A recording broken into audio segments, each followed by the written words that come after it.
Are we living in a simulated universe? And what happens when we die?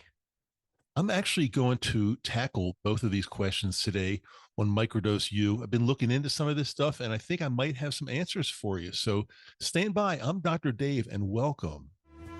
Enter the world of magic mushrooms with Microdose U.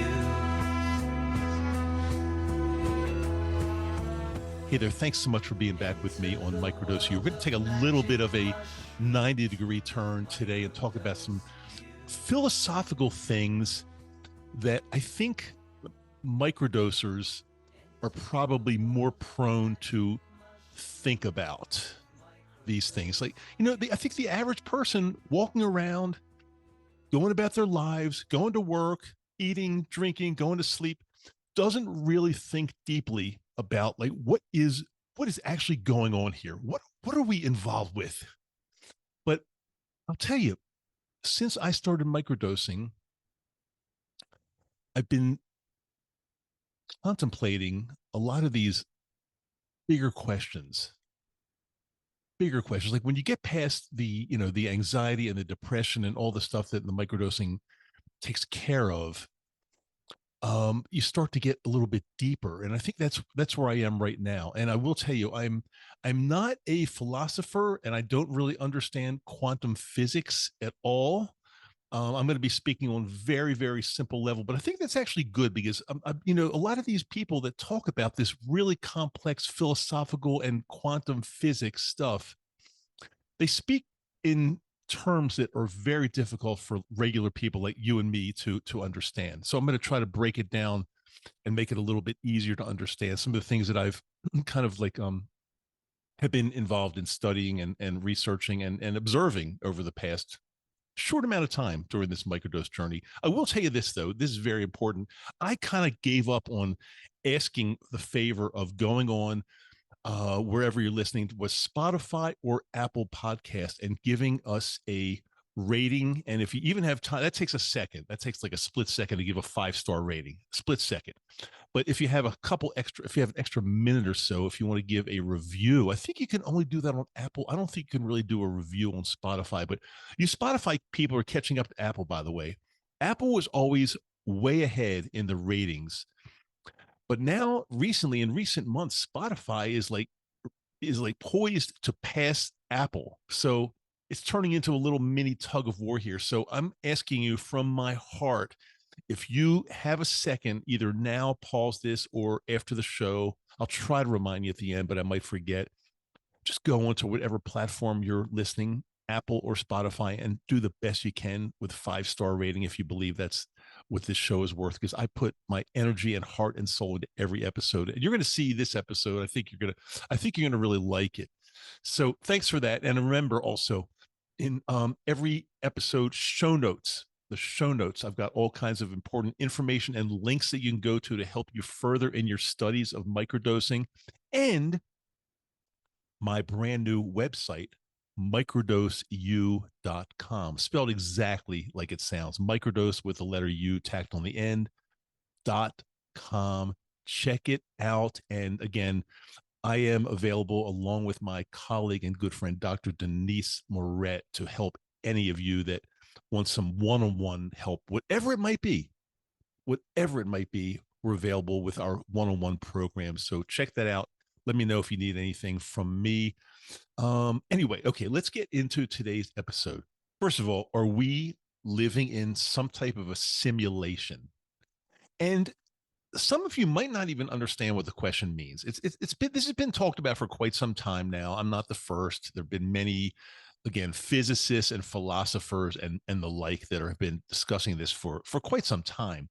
But in case you're not really sure what that means, so imagine that when I say we, human beings create a video game. At first video games were fairly simple by our standards today. What were they? Pong and Pac-Man and Donkey Kong, and they were pretty simple. But today, if you are a gamer and you turn on a video game, they look very, very lifelike, like very realistic. The graphics and everything else that goes along with that. But let's say, I don't know, let's just make this up, 10,000 years from now, if we still survive as a species, human beings, if 10,000 years from now, assuming we have the amount of computing power we would need, why would it not be possible for us to create some type of video game where we're actually simulating ourselves, simulating like another universe? And we've gotten to the point, since it's thousands and thousands of years from now, that we can actually create characters in there that are sentient. They can think on their own. I mean, that's not impossible, right? If we progress enough in our intelligence and we have the computing power, that's a possibility. So what a simulation, people say, are we living in a simulation? Some people, and very smart people, believe that we are, as we are, you and me and our entire universe is a simulated universe, kind of like a video game that a more advanced civilization has created, and they're just kind of sitting back and watching us and programming us or whatever they do. But they've got like enormous brain power and computing power, and they're able to do this. And so many people do think that we're actually part of a simulation, that we're not real, we're not like the original universe. So there's a philosopher from Oxford, Nick Bostrom, who showed that at least one of these three possibilities must be true. At least one. Number one is all human-like civilizations in the universe go extinct before they develop the technological capacity to create simulated realities. So in other words, they just won't last long enough to get to that point where they can create simulated universes. Number two, if any civilizations do reach this phase of technological maturity, none of them would even be interested in bothering to run simulations. It would just be something that's, maybe looked at as boring and no interest. And number three, and remember, one of these must be true. This says this philosopher, Bostrom. Number three is advanced civilizations would have the ability to create many, many simulations. And that means there are far more simulated worlds than non-simulated ones.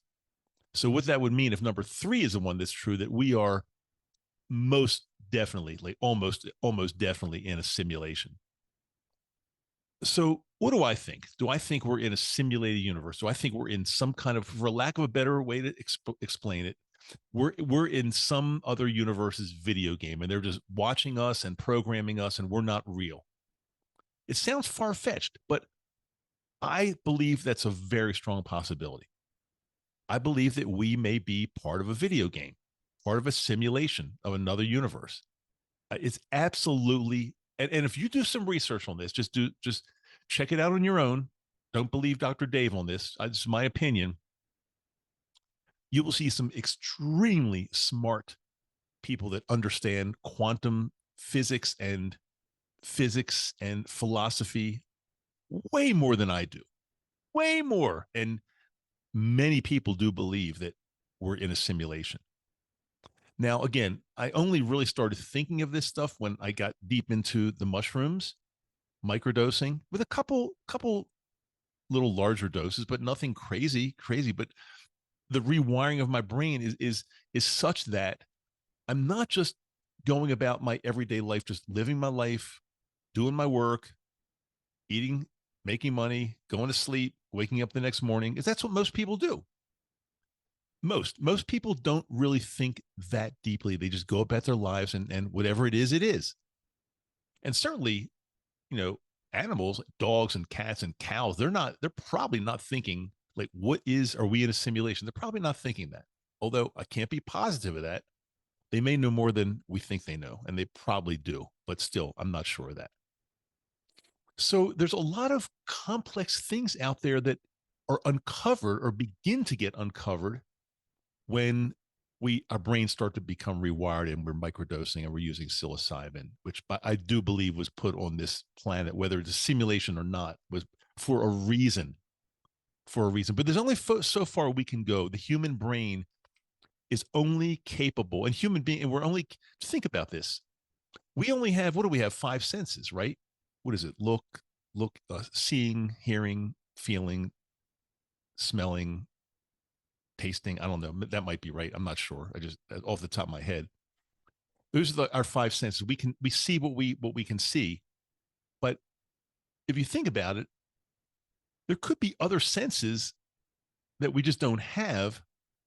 So we're only seeing like a tiny, tiny, tiny part of what's out there. And are we really even seeing reality? That's something really deep to think about. I don't know the answer. Probably not.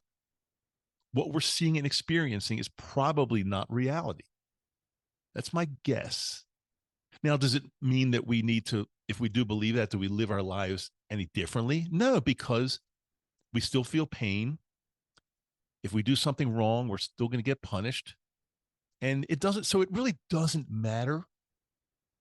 It doesn't matter. But I think it's very interesting to realize that there are other possibilities that we might be in a simulation.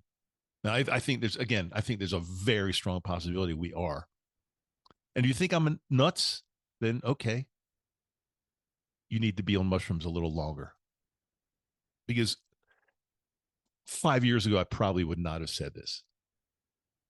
But if you think about it, every single thing down to atoms and subatomic particles, they're all basically zeros and ones. It, Everything seems like it could be just a computer program running. And when you break it down to we used to think that atoms were the smallest piece of matter, if that's the right term. I'm not sure if that's right, but smallest part of matter, atoms. But now we know there are things way smaller than atoms, subatomic particles. And it seems like whenever we get to a point where we think something is small or nothing smaller, there always is. Always, always. I don't think we've ever gotten to the point where we said this is definitely the smallest particle in this universe, because I think we don't know what the smallest particle is. I don't think we do.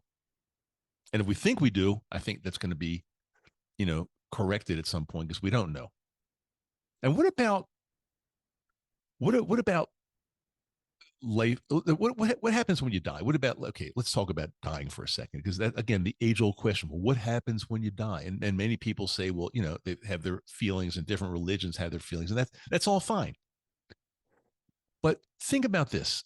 Okay, before you were born, there was like, just as far as you're concerned, there was just nothingness. You have no recollection of anything before you were born, just vast nothing. I think you would agree with that, right? You don't have memories of something else before you were born. I don't think anybody truly does. Memories of a life before you were born. I mean, there was just nothingness, nothing. And then we're born, and then we are sentient. We're conscious. We know it. We live our lives for anywhere from a short amount of time to a long, ripe old age, and then we die. And then I think it's safe to say that when we die, we could be going back into that nothingness state again. Just nothing. Just don't feel anything. Don't see anything. There's just it's not even dark. There's just nothing. Just nothing. Not darkness. Not a bright light. Just nothing. No recollection of just nothing going on. And wait a minute. Isn't that the same state we were in before we were born? Just nothingness. So if you think about this, why couldn't that happen again? We're in this state of nothing, and then we were born, and then we die, and then there's nothing. So who's to say we couldn't be born again somewhere else? Again, I don't know the answer. Just, this is food for thought. This is what the mushrooms are teaching me and telling me. I don't know. Maybe I'm crazy. Maybe I'm a weirdo. But if I'm a weirdo, then there are a lot of people that are very much smarter than I am, philosophers and quantum physicists. And I don't know why, but I've been really getting into this quantum physics thing lately. And I wish I were smarter. I wish I could actually understand it more. But there's people saying, very smart people saying some really, really cool things. Like, in other words, some people believe that, when we're looking at something, it's there because we're observing it. But as soon as we're not observing it anymore, it's really not there. And there have actually been studies that kind of I can't even get into this, but it's super interesting.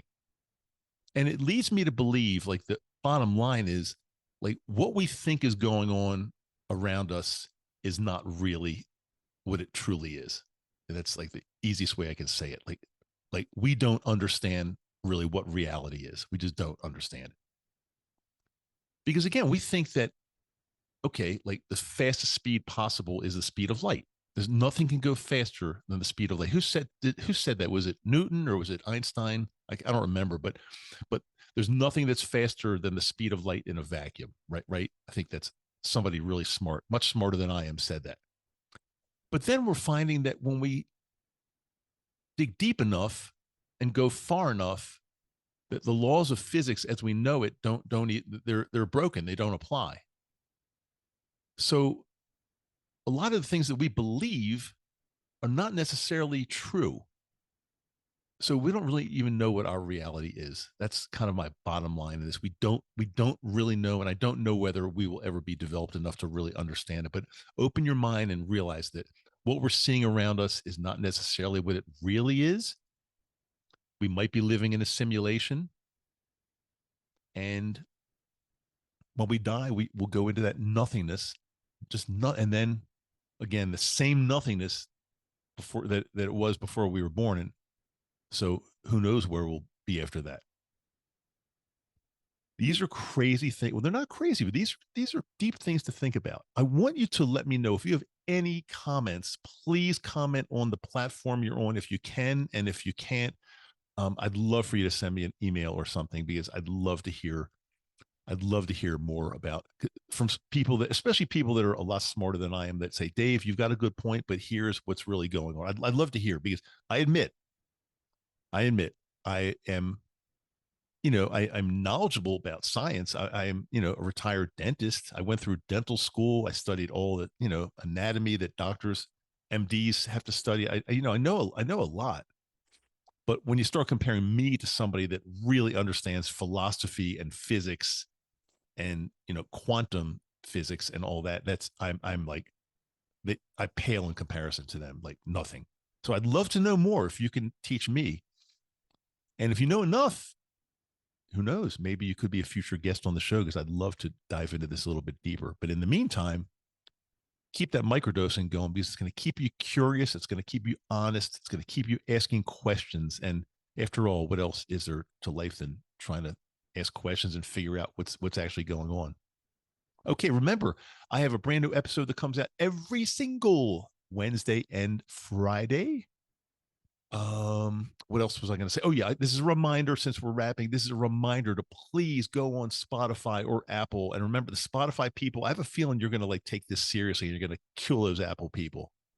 Knock them dead, those Apple people. They're going to be behind Spotify pretty soon. I predict. Okay, do the best you can. Please help the channel. The more people that find out about this show, the more people we're helping all over this simulated universe. And maybe we are in other universes that are also simulated, and maybe the base universe as well. I've been doing my reading. Yeah. Okay. Love you. I'm Dr. Dave. I will talk to you next week.